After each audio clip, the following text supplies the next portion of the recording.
ማንኛውም ሙስሊም ማንኛውም ሙእሚን ሙስሊም እስከሆነ ጊዜ ድረስ ሙእሚን እስከሆነ ጊዜ ድረስ ማድረግ የሚችለው እጅግ ቀላል አላህን ከምንገዛባቸው ዒባዳ አይነቶች ሁሉ ቀላል ሊባል የሚችል እኔ ሐቅን እንዳልከተል ያገደኝ ምንድን ነው?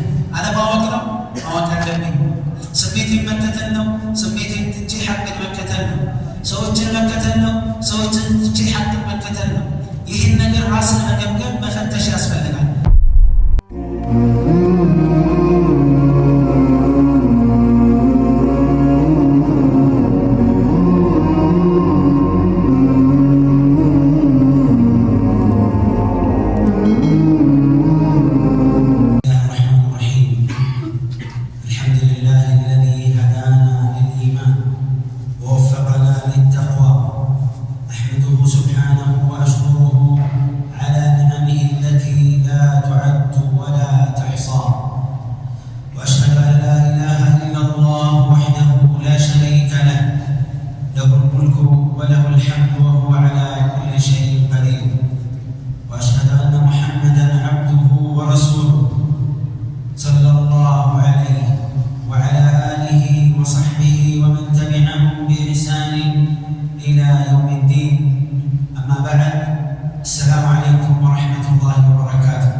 الله سبحانه وتعالى من التعبد قرآن يهود من مريعته أو لنا قرآن الناس تابع قرآن ما حديث يهود كله يهود عجل كله نبي قد من يتين يوم شكر اليوم لما نفلقوا ملكام نقر تلك مسارة مهنو ما يتنقى ما يبسا المسلمين محل السنة ሲቸግረንም ሲደላንም የሆነ መፍትሄ ስንፈልግ አቅጣጫ አቋም መያዝ ስንፈልግ ወደ ቁርአንና ሐዲስ በአግባቡ ከተመለስን መንገዳችን ያማረ የሰመረ እንደሚሆን ላሸክ አያጠራጥርም። ርዕሳችን በተደጋጋሚነት የገለጸው አተቅዋ ሚፍታሕ አልፈረጅ የሚል ይሆናል። የስኬት ቁልፍ ከችግር መውጫ አይነተኛ ቁልፍ አላህን መፍራት። ስለዚህ ጉዳይ እንታወስ። ቁርአን ውስጥ አንድ አያ አለ። ይህን አያ ያስተነተነ ሰው የአያውን መልእክት የተገበረ ህይወቱ በደስታ ያማረ እና የተቃና የሆነ እረፍት፣ እርጋታና ሰኪና ጡማኒና ያገኛል።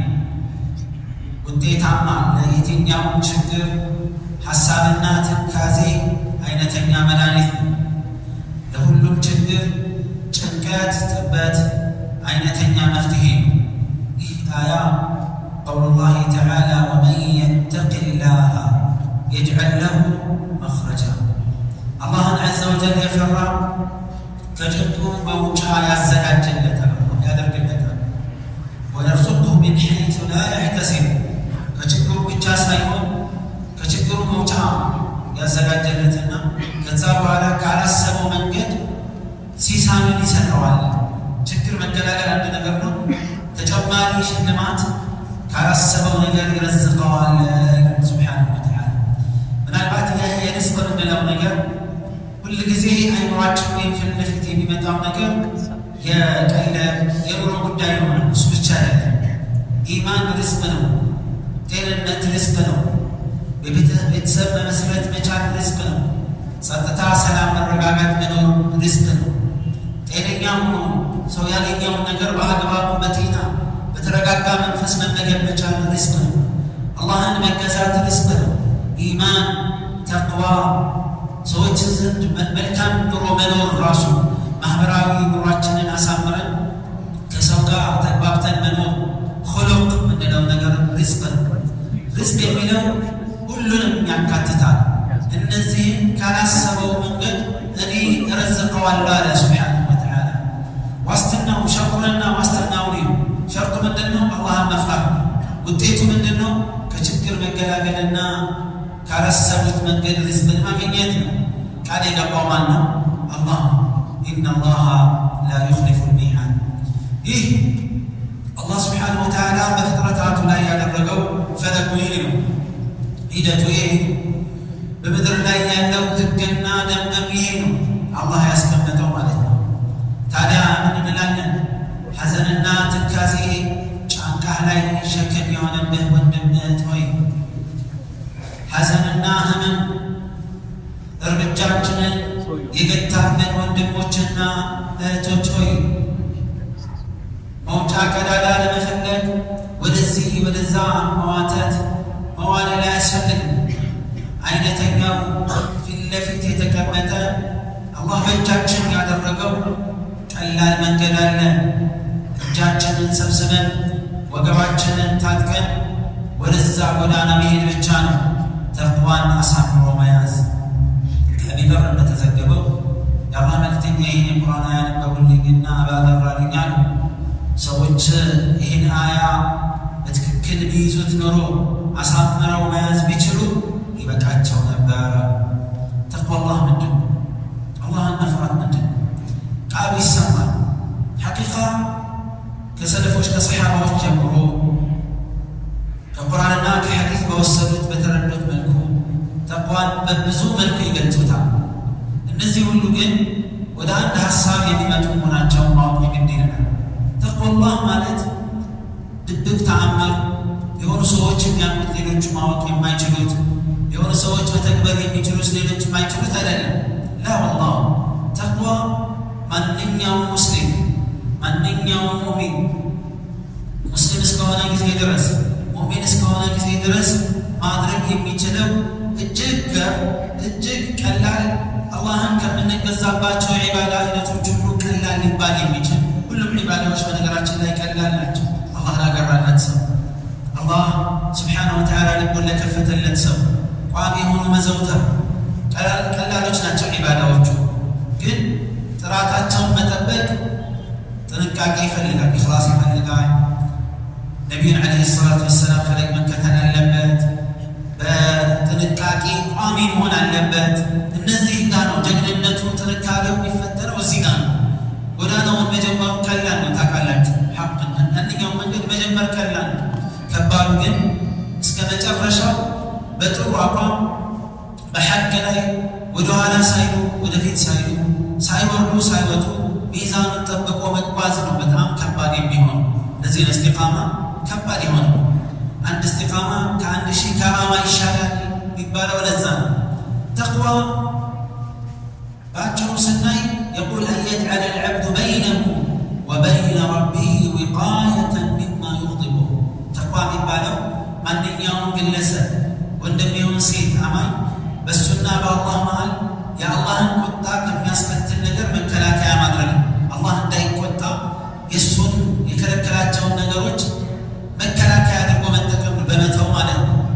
ይህ አላህ ስብሓነሁ ወተዓላ ላለመቆጣት መከላከያ ምንድን ነው ከተባለ ትእዛዛቶቹን ማክበርና ክልከላዎችን መራቅ ነው። በቃ ተቅዋ ይሄ ዑመር ብን ኸጣብ ረዲየላሁ ዐንሁ ስለ ተቅዋ ሲጠየቁ ምን አሉ?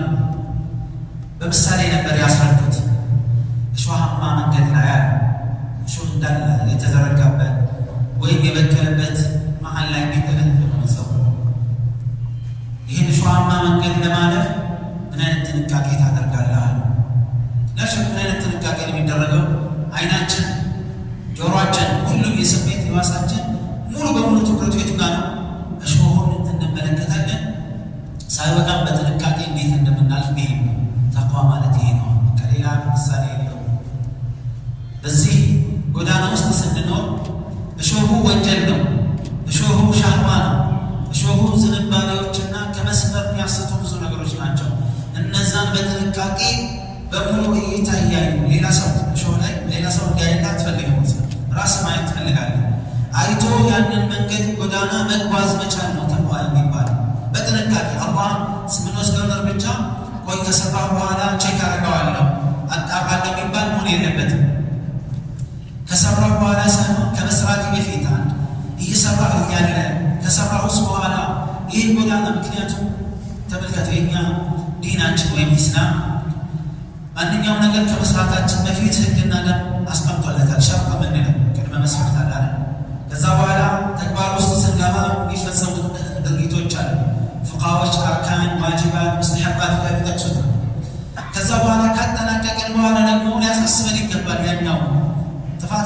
የለብኝም ጥሩ አለ ነው አይደለም ብሎ ሙሐሰባ ይባላል።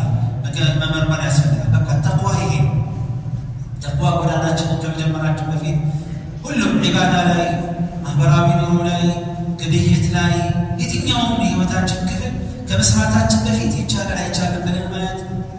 ዒባዳም ተደንግጓል አልተደነገገም ብለን ማየት ነው። ለዛ የሚያስፈልገውን ቅድመ መስፈርት ማሟላት ነው። ከዛ በኋላ ዒባዳ ውስጥ ስንገባ ዒባዳው እንዳይበላሽ በኢኽላስ በሱና የታጀበ መሆኑን እርግጠኛ ሆነን መጓዝ ነው። ማህበራዊ ኑሮ ላይ ከሐራም የጠራ ከሹብሃ የጠራ በሐላል ላይ የተገደበ መሆኑን ማወቅ ነው። ስናልፍ ደግሞ ሙሐሰባ ነው። መቼም በዱንያው ስሌት ራሱ ነጋዴ ከግብይትን ከፈጸመ በኋላ ምንም ሳያወራረድ ሂሳቡን ሳይዘጋ አያልፍም ወደሚቀጥለው ቀን። የግድ ሂሳቡን ዕለታዊ ሂሳቡን መዝጋት አለበት።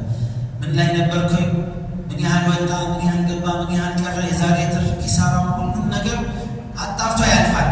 አኺራም እንደዚህ ነው መሆን ያለበት። በቃ ተቅዋ የሚባለው ይህ ነው። ስራን ከመጀመራችን በፊት ይህንበት እያለ ከጨረስን በኋላ ምክንያቱም ያ ስራ የኛ ስራ ነው የማን ማለት ነው። ወኩሉ ኢንሳንን አልዘምናሁ ጣኢረሁ ፊ ዑኑቂሂ የስራ መዝገባችን የውመል ቂያማ ጫንቃችን ላይ ይቀመጣል። እያንዳንዱ ሰው መዝገቡን የስራ መዝገቡን ጫንቃው ላይ እናሳርፍለታለን ይላል አላህ ዐዘ ወጀል። ከዛ በኋላ ያ ስራችን ነው የምናየው መልሰን ማለት ነው። ስለዚህ ሰርቼ ጨርሻለሁ የኔ አይደለም የሚባል ነገር የለም። ይሰፍራል፣ ይቀመጣል፣ እንመረምርበታለን፣ እንታሳሰርበታለን፣ እንጠየቅበታለን። ተቅዋ የሚባለው ይህን ነገር አስቦ አላህ ሱብሓነሁ ወተዓላ ያዘዘኝ ቦታ እንዲያገኘኝ መሆን ማለት ነው። አላህ ከከለከለኝ ቦታ ርቄ መገኘት አለብን። ሚያየኝ አላህ በመሆኑ የተነሳ ማለት ነው ሱብሓነሁ ወተዓላ። ተቅዋ ከሚካተተው ነገር አንዱ ምንድን ነው? ወልፈይኡ ኢለል ሐቅ ወደ ሐቅ መመለስ። ልንስት እንችላለን። ሐቅን ሰዎች እንዲስቱ የሚያደርጋቸው ብዙ ምክንያቶች ይኖራል። አለማወቅ አንዱ ነገር ነው። ከካፊሮች ጋር መመሳሰል ሌላው ነገር ነው። የሚሰሟቸው ሰዎች ሐቅ ያፈነገጡ የቢድዓ ሰዎች ሲሆኑ፣ የጥመት ሰዎች ሲሆኑ ነፍስያ ትሸነፋለች። ስሜት መከተል አንድ ራሱን የቻለ ከሐቅ የሚያገድ ነገር ነው። ያንን ፈትሾ እኔ ሐቅን እንዳልከተል ያገደኝ ምንድን ነው? አለማወቅ ነው። ማወቅ አለብኝ። ስሜቴን መከተል ነው። ስሜቴን ትቼ ሐቅን መከተል ነው። ሰዎችን መከተል ነው። ሰዎችን ትቼ ሐቅን መከተል ነው። ይህን ነገር ራስን መገምገም መፈተሽ ያስፈልጋል። ተቅዋ የሚባለው ወደ ሐቅ የሐቅን ግርዶሽ ወደ ሐቅ እንዳልመጣ ግርዶሽ የሆነውን ነገር ገነጣጥሎ ይህን ነገር ፈታቶ ወደ ሐቅ መመለስ ተቅዋ ነው። ተቅዋ ለሰሩት ጥፋት መጸጸት ነው። ተቅዋ እስትግፋር ማብዛት ነው። ነቢያችን ዓለይሂ ሰላቱ ወሰላም እንዲህ ማለታቸው ተነግሯል። መን አክተረ ልእስትግፋር እስትግፋርን ያበዛ ሰው ጀዐለ ላሁ ለሁ ሚን ኩሊ ሀምን ፈረጃ። አላህ ሱብሓነሁ ወተዓላ እስትግፋር ያበዛን ሰው ከጭንቁ ሁሉ ድልን እረፍትን ይሰጠዋል። ወሚን ኩሊ ዲቅን መኽረጃ ከአስጨናቂ ነገር ሁሉ መውጫን ያዘጋጅለታል። ወረዘቀሁ ሚን ሐይሱ ላ ያሕተሲብ ካላሰበው ሪዝቁን ይሰጠዋል። አላህ ሱብሓነሁ ወተዓላ ኢነል ሐሰናት ዩዝሂብነ ሰይአት ይላል። መልካም ተግባሮች እኮ ወንጀልን ያሰርዛሉ ያጠፋሉ ይላል። እስትግፋር ሰበቡን ልርዝቅ ወኒዕማ ርዝቅና ኒዕማን ለማግኘት አይነተኛው ሰበብ፣ ወንጀል ደግሞ ሙሲባና የአላህ ቁጣ እንዲመጣ ምክንያት ይሆናል። አጀብ ኢነላህ ላ የድፈዑ ዐን ልሙተቂ ልመጠረተ ቢማ የጅዐሉ ለሁ ሚነል መኽረጅ። አላህን የሚፈራን ሰው አላህ ከጭንቁ መውጫ በሚያዘጋጅለት መልኩ አደጋን ይከላከልለታል። ርዝቅንም በመስጠት መልካም ነገር ያመጣለታል። ርዝቅ እንዳልኳችሁ የዱንያንም የአኺራንም ሁሉ ይመለከታል። ለዚህ ምን አሉ? መፍተቀረ ተቂዩን ቀጣ። አላህን ፈሪ ድሃ ሆኖ አያውቅም። በምንም መልኩ የሆነ ነገር ሊያጣ ይችላል። አላህ ግን በሌላ ይክሳል። ወኢዘን ኢነ ሊተቅዋ ፋኢደተይን። ተቅዋ ሁለት ጥቅም አለ። አንደኛው ምንድን ነው? ከጭንቅ መውጫ። ሁለተኛ ያላሰቡትን ርዝቅ ማገኛ መንገድ ነው።